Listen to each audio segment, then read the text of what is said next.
Hello, everyone, and welcome to our new podcast, The Aspire Guide, where we dive into different trends in the marketing and recruitment industries. We're your hosts, Terry Payne, the MD of Aspire, and I'm Tommy Stiles. This week, we're going to be discussing AI and its use within the recruitment industry.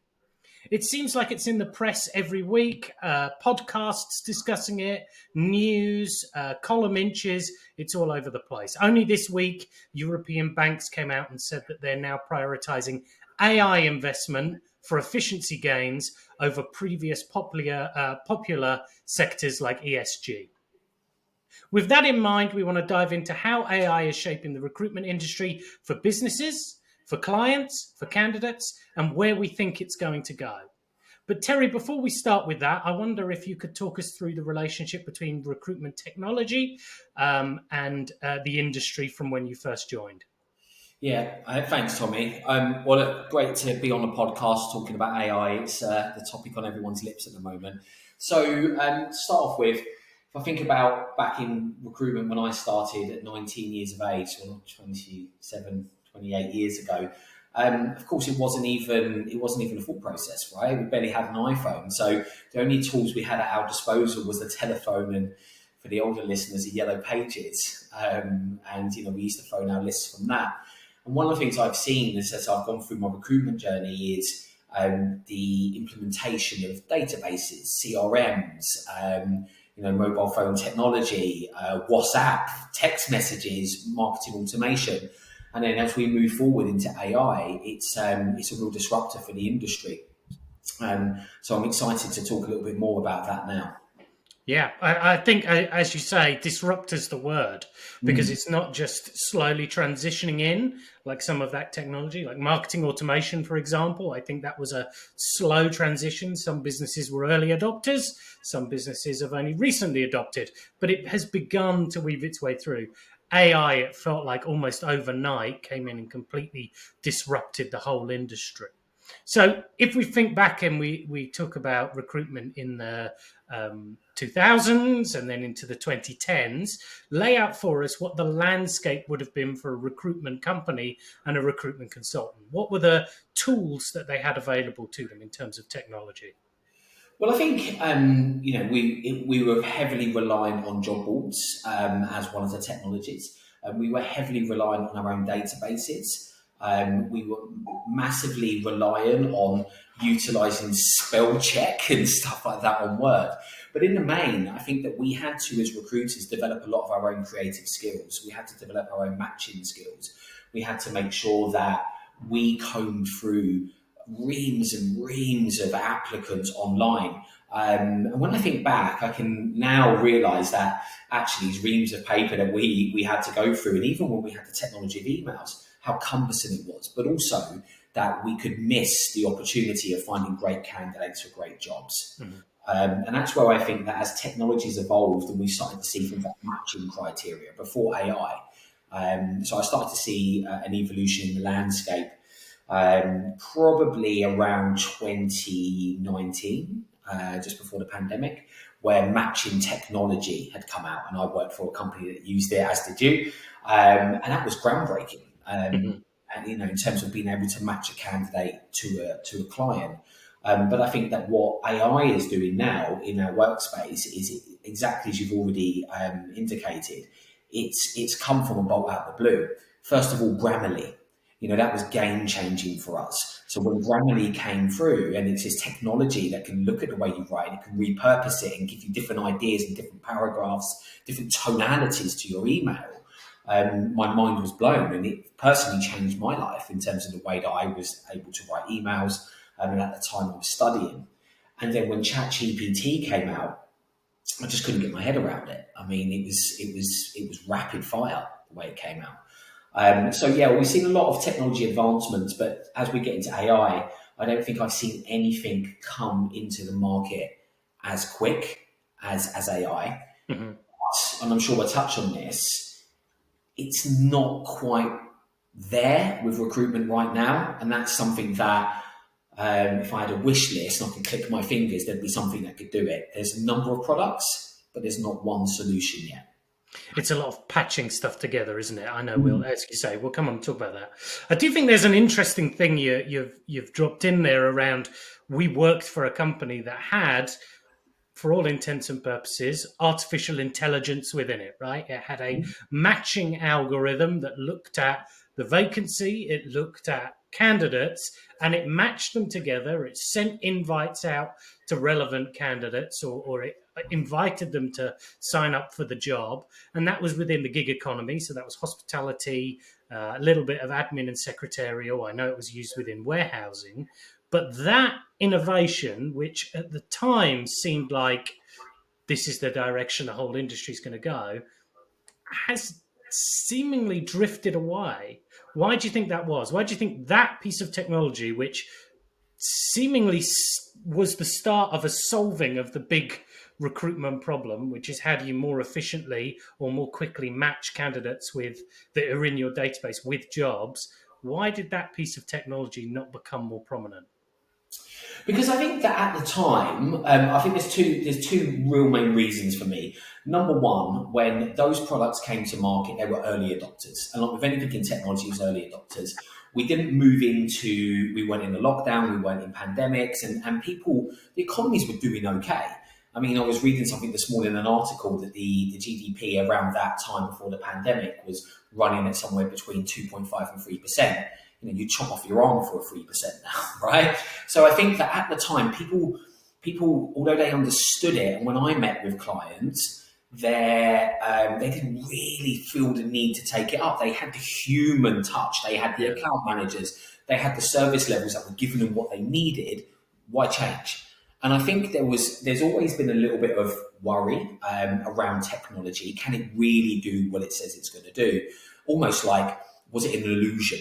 Are there humans sitting in the background doing it? And it was like the greatest illusion that's ever been pulled off.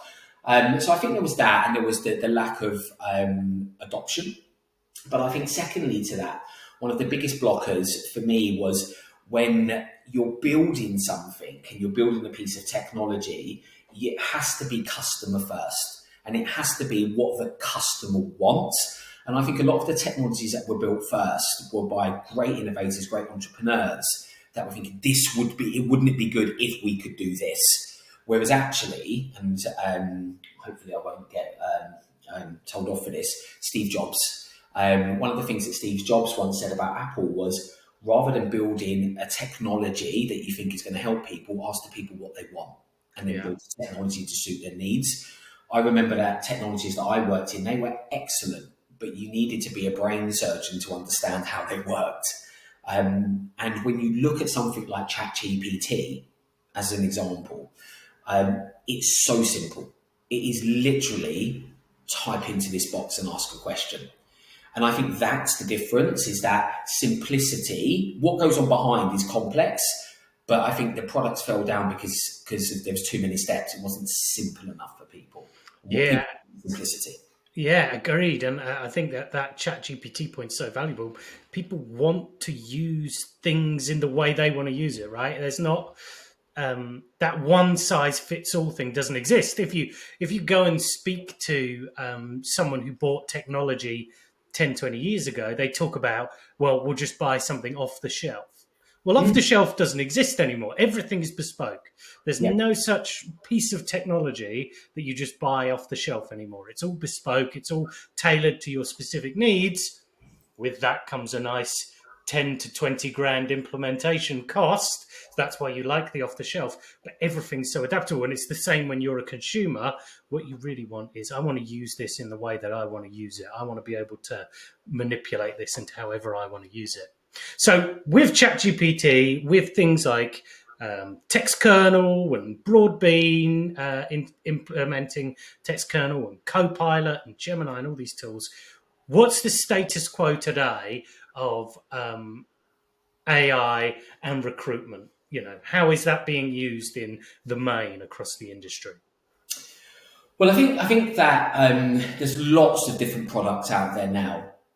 And I would probably say one of my bugbears is there's not one product that fits our industry. So I think AI is used for a number of different things. So it can be used to find candidates, and it can be used to match candidates. So something like Copilot is great because you can put it in, and it still works on Boolean search. By the way, we often think about AI technology and it's completely groundbreaking, but it's still built on some of the old fundamentals like Boolean searching, which has been around a long time.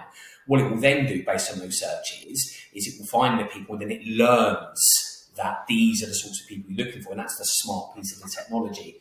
But it helps with candidates finding that. It helps with advert writing, but sometimes I think there's a detriment to that. Maybe we can touch on that later.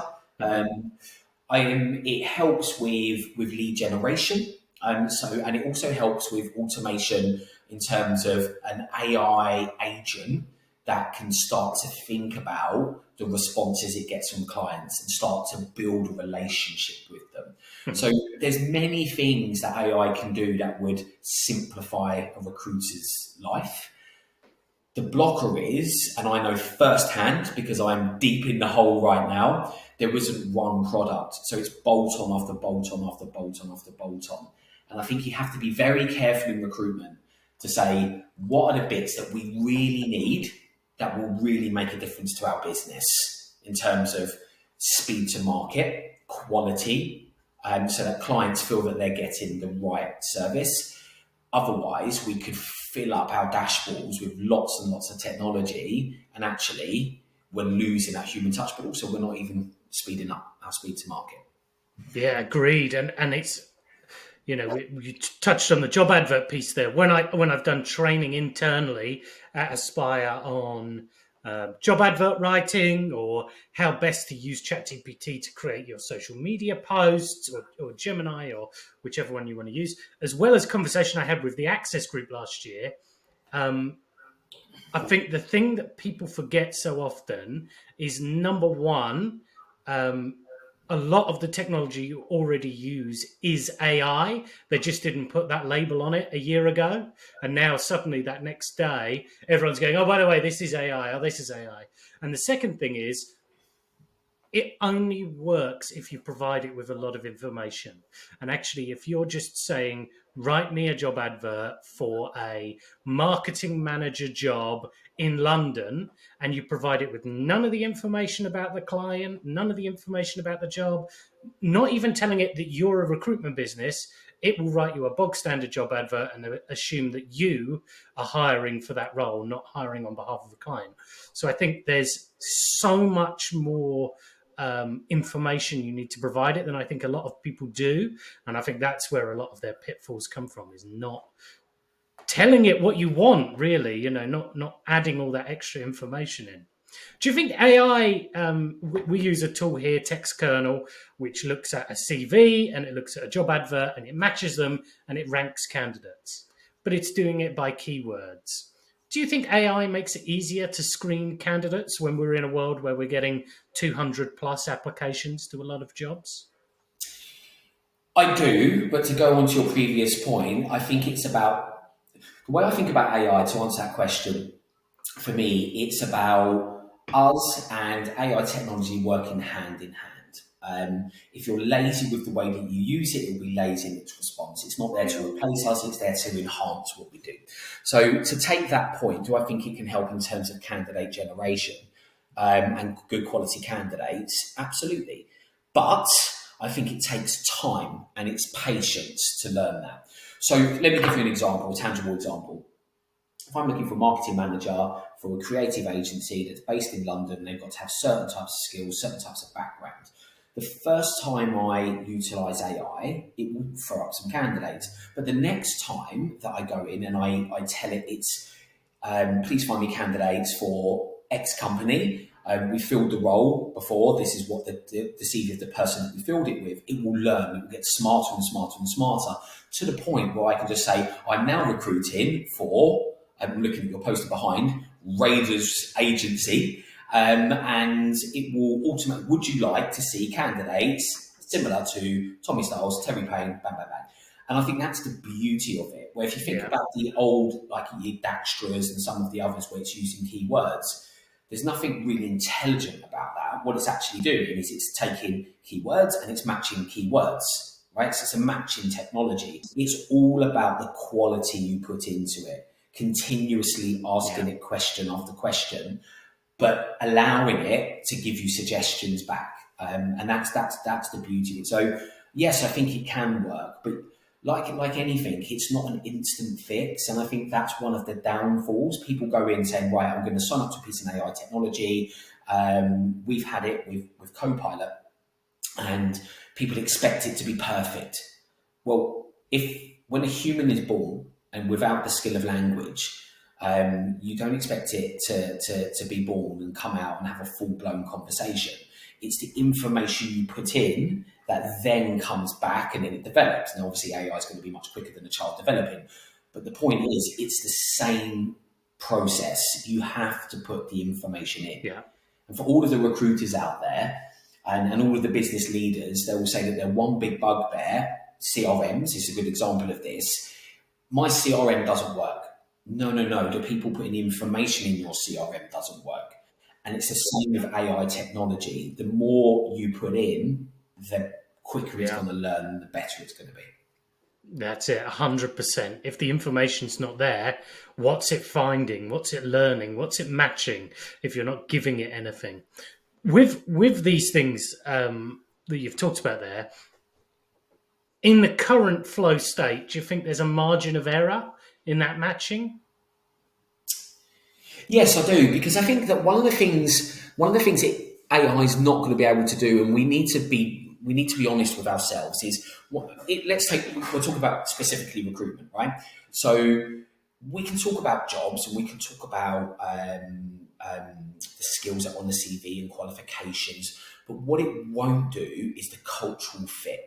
It will not do the cultural fit. Now, okay, it may be able to bring some information from the CV, but we're talking about application. So an application, someone's applied for a job, they might put some things in there and you may get a slight cultural fit, but you're not really going to have that human connection until you meet the human. So that gives you your margin of error. Of course, there's going to be a margin of error. And this is the bit that's so important to me. People get worried about AI. Is it going to replace me? In recruitment, it will never replace the human aspect of our job. The reason we have a job is because we can go down, we can walk around an office, we can smell the coffee machine, okay, we can hear the buzz, we can hear the noise. AI technology is not going to be able to do that. When we meet a candidate, we get that energy that is transferred from human to human, which is why I said earlier on this podcast that when we learn to use it to its capacity, and we then work hand in hand, human and machine, that's when I think we'll get great results. Not one recruiter I know wants to scan job boards. None of us do, right?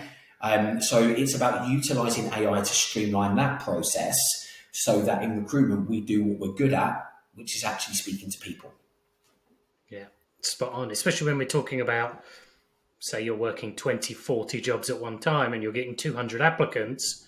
Well, that's all you're going to do is go through CV after CV after CV. Spot on. Yeah. I do worry, though. One of the things I worry about is AI replying to AI. So there's been a big drive in AI applications to jobs. And then you've got AI matching. So, one of the things, and again, it's navigating your way through this technology, because if you're applying for a job and you're a candidate applying for a job, and of course it would be much easier to write your profile with AI to set it up so that it applies for all jobs and it does its generic email. But then you could have AI at the other end replying to AI. So I do think that it's important as well when you're applying for jobs that you have that human side. That you look at the jobs you're applying for. You make sure that they're the sort of jobs that you want to apply for. Never lose that. You need to have that bit, because they're not hiring the AI. No, they're hiring you. And as you say, the thing that gets lost is that cultural fit, or what are they like as a person? What's their personality like? Your experience is your experience. But you as a person is what's going to differentiate you from those 200 people, your essence of who you are. And yes, it's really difficult to sit there and start from scratch and write your CV.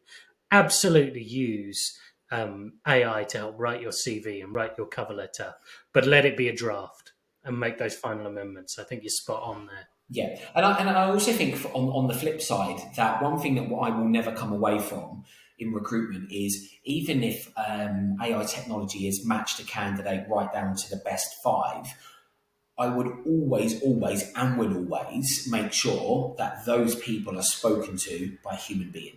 That we get them on camera, we meet them face to face, white to the eyes, and we talk to them about the role. Because I think that the danger is when you utilize AI to match candidates, you don't have any human engagement. It's all done over technology. So you'll get a text message, thank you, Tommy, for your application. I'm now going to put you forward for this job. Yeah. And there's no human interaction. And I think that's where you'll get the breakdown. So it's important to remember the human steps and the workflow. What does AI do? What does the human do? And not trying to replace the bits that are so important for someone's career. I'm just interrupting the podcast to let you know that Aspire have released our 4 new annual salary guides. We put these out every year to help our candidates and clients navigate the complex world of compensation within their specific markets. Our salary guides cover all sorts of things, including salaries for different roles that we cover, levels of experience you can expect. We have a retention guide in there for clients. We don't want to just help you hire new people. We also want you to keep your superstars in-house. We have a guide to putting together benefits packages for clients, where benefits packages are becoming more and more frequent and more common. And we're seeing candidates looking at what the extras, the added extras are past salary when they're deciding on their roles.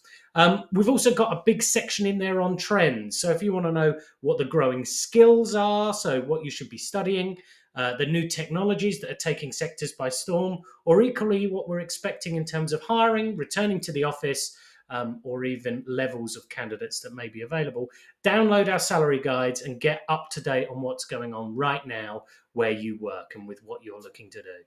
You can find them on our website. So if you head over to www.weareaspire.com, you can download that salary guide, read through it, and use it to benchmark not just your roles that you're hiring for, but for jobs that you may be looking to move to in the future. All right, so we've touched on the different kinds of AI that is currently being utilized, some of the view of what we think may come in. We talked about some of the pitfalls and the drawbacks, but let's really dive in. What are the positives from a candidate side and a recruitment business side from AI as we have it today? Well, let's start with the candidate side. In all ways in recruitment, the biggest bugbear of a candidate is not getting a call back. So you're qualified for a job, you've applied for the job, and you don't get the call back. Now, I'm not going to defend all recruiters because there are some out there that just won't call back. But we get on average, let's say we put out a marketing manager's job, we might get 500 applicants, to that job, and it is really, really difficult for a consultant to get through that many responses. And I think where AI can help and help candidates experience is that they won't get missed. It will come. If you're right for the job, it will select you. You will be able to have that callback. It also means that if you've not been selected, you could utilize AI to set up a message that then goes back and at least engages with that person. Unfortunately, you haven't ranked for this job. However, we've got you on file. We've put a diary invite into Terry's diary to phone you in 2 weeks' time when another job comes in. And I think it will help with that communication and that administration that is lacking. So I think that's for the candidate side. I think on the client side, it's about speed to market. So what clients want is that speed to market. They're happy to go to recruitment agencies. It's not a myth that we'll use job boards. It's not a myth that we will use our own database. But it's about the time to hire.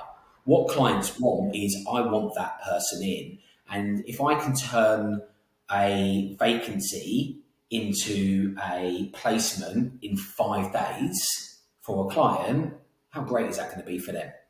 100%. Yeah. So I think with everything, when you talked earlier on about the gig economy, and I remember when I got into technology recruitment, we talked about the now economy. We're so used to having everything now. If my son is on Netflix and there's the scroller that comes round, right, the buffer, he goes absolutely mental, right? He starts banging his fist on the table. And I think that as we move forward and more generations are moving into the workplace, they don't want to wait weeks. They want an answer, so that, imagine as a line manager, you phone me up and you say, Terry, just on your database, passive candidates, I'm looking for X, Y, Z, and I can run an immediate search that tells me that I've got a 97% match. How powerful is that? Yeah. Hugely. As opposed to, let me just go through my Lever Archer folder and I'll phone you back in 3 days.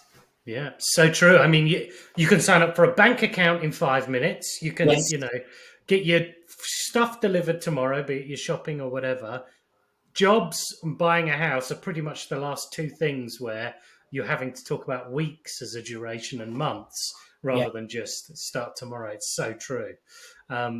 So those are the positives. What's the drawbacks? What are the negatives? Well, I think it's for me right now. I think it's too early to say that there's real tangible negatives, because I wanted to touch on this. One of the industries that I think has been slowest to adopt technology, and now we're talking about AI technology, but technology in general, is recruitment. We still believe that the traditional ways are the best ways, right? It's like we're weaving the carpet ourselves with our hands because we think it looks better than the machine doing it, which is not necessarily the case. So I think that there are potential drawbacks, that we could cut corners, that we're using, as I mentioned earlier on, AI technology to match without the human interaction. Mm-hmm. And for sure, I think there can be drawbacks there. But I think the benefits will outweigh the drawbacks if we just had technology partners that were really focused on our industry. And I make this point because recruitment, we were always, I know a lot of people don't love recruiters, but we do contribute a lot to the economy. But in recruitment, we are changing people's lives. We are getting people into jobs, and jobs help the economy grow. And so if we can engage with technology to get more speed to market, to get more people into jobs quicker, means we're reducing unemployment, we are helping economies to grow, we are helping companies to grow, and then the whole market moves forward, right? So I think that whilst there will be some drawbacks, I think the drawbacks will come from people that don't adopt technology, people that are scared of it, that believe the traditional way is the best. But ultimately, the benefits are, if you can move people through the process quicker, more candidates are being spoken to, they are getting their callbacks, they're getting a faster time to hire, clients are getting people in their business a lot quicker, which means that they get their ROI a lot quicker and they can accelerate their business. For me, the benefits outweigh the drawbacks, and that's why I think we need to adopt it in this industry and stop being scared of it. Yeah, for sure. 100%. I couldn't agree with you more. I think there's always fear around new technology that I think people often get reticent to do it because of one of the things you said earlier, which is it's going to replace me. Technology doesn't necessarily replace you. It just changes what your job is. You adapt around it. And, as you've said, in recruitment, there's a margin of it that still is human led and always will be human led. But I think there's so many positives to it. We've talked about candidates and we've talked about recruitment businesses, but clients, so hirers themselves, is there any AI they should be adopting, or I know they may use it within their business practices, but is there any hiring technology or hiring AI that you would recommend that they utilize? That would do me out of a job. I think really thinking about the people that are coming into their businesses. I think a lot of people now, as they go into jobs, they want to be upskilled on AI and technology. They want to learn it. They want to think about what part of my job will encompass AI or encompass technology. So I think that not so much for their recruitment process, because of course they probably already are putting AI adverts out and they're probably doing matching if they've got their own internal talent teams. But I think I speak to a lot of candidates that as they're going into clients, they want to know what the future of their technology looks like. And a really good example is marketing, right? So this is in your wheelhouse. Is content marketing is changing. It is changing. And the generations coming through, what they want to know is not how you do content today, but how will you utilize technology to do content tomorrow? And what does that mean for my job? And I think that a digital strategy as a client is super, super important for the younger generations that are coming into the workplace. One of the things that my daughter's studying at the moment, she's in media, is they're talking about digital transformation and what does the future of work look like. And some of the content writing and that they're learning is this is great, is how to utilize AI to produce great content. And then what they do over the top of that is they have a framework of content, and then they will go, right, based on that, can you create an image? And it will create an image. So it's still utilizing the human touch, because it needs human touch, because they're making alteration after alteration, iteration after iteration. But that's what people are interested in. So from a client's perspective, I think it's thinking about what's the journey of their business for the future. Mm-hmm.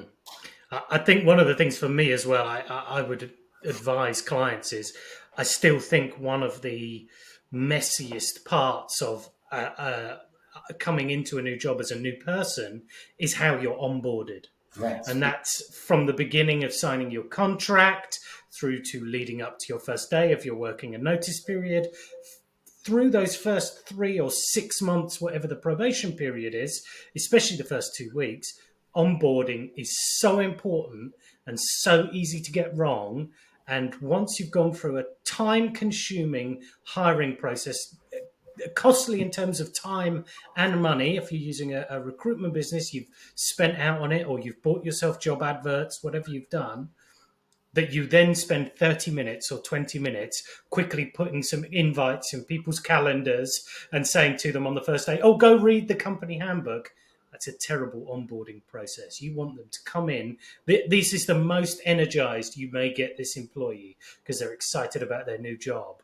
And it's so easy to kill that momentum. So I think AI is a really good tool for setting up an onboarding plan.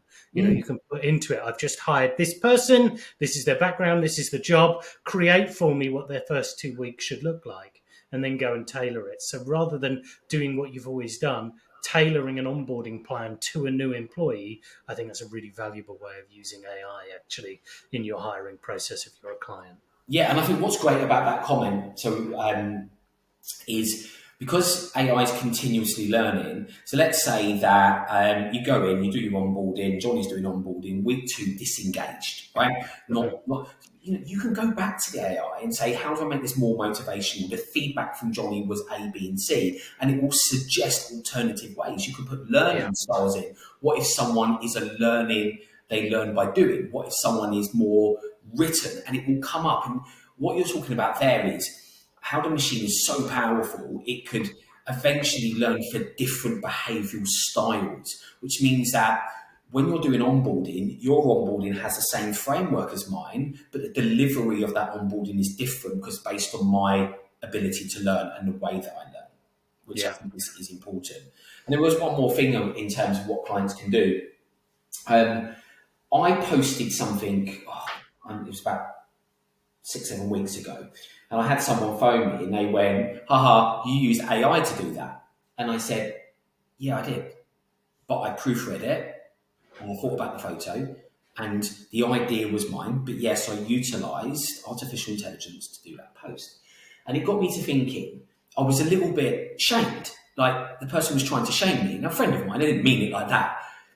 But there is no shame in using Grammarly. There is no shame in using ChatGPT.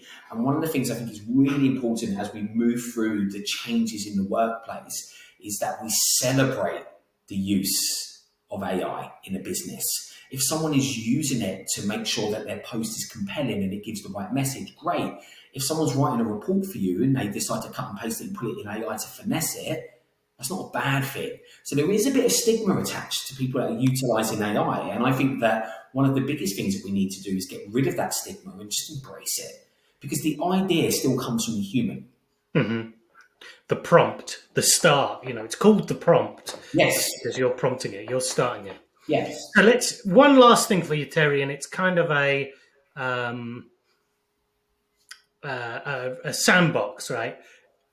You've been in recruitment a long time. You know how these sort of technologies um, implement themselves and how they evolve. What for you is the utopia 3 years down the line with AI or 5 years?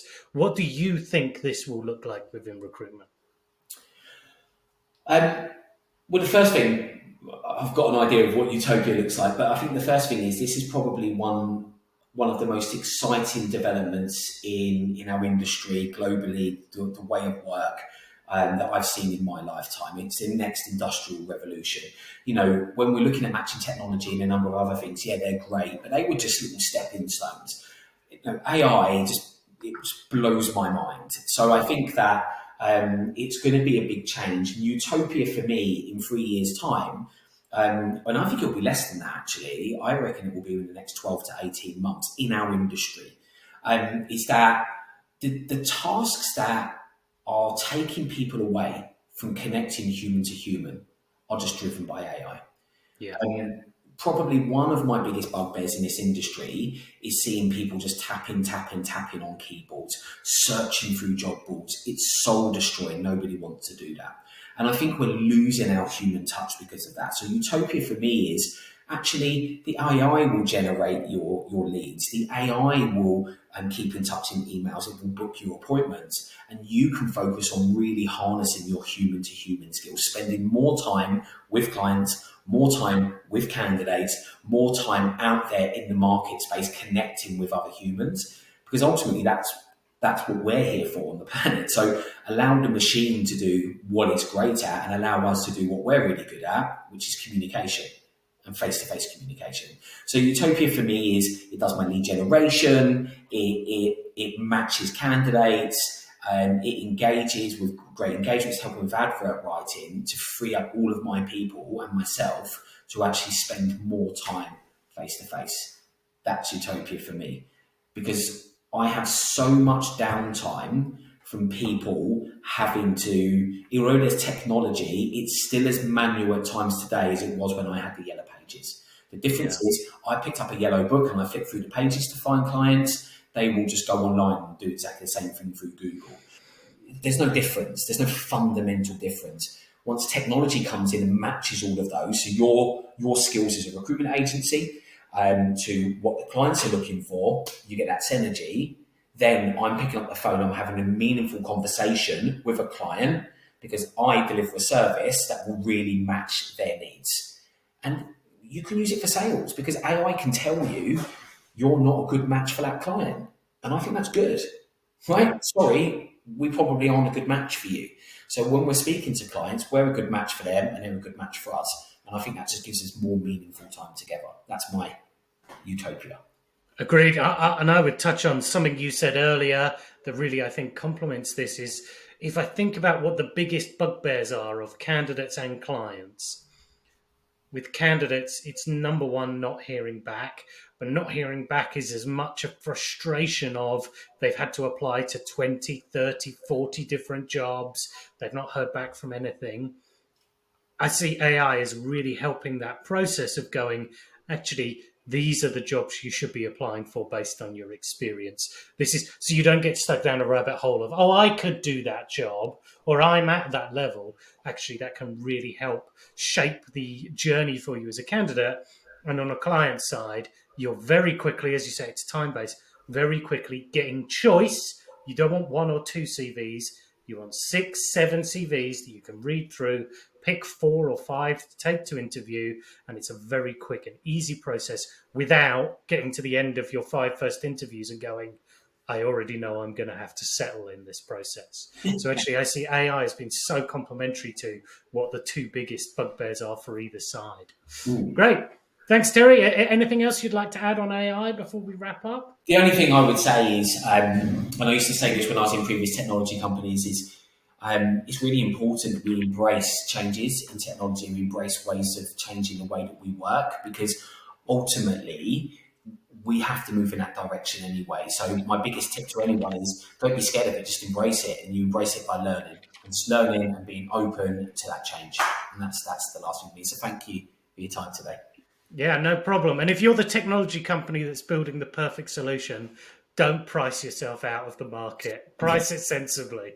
That's my thing for you. Well, thanks for listening to the Aspire Guide.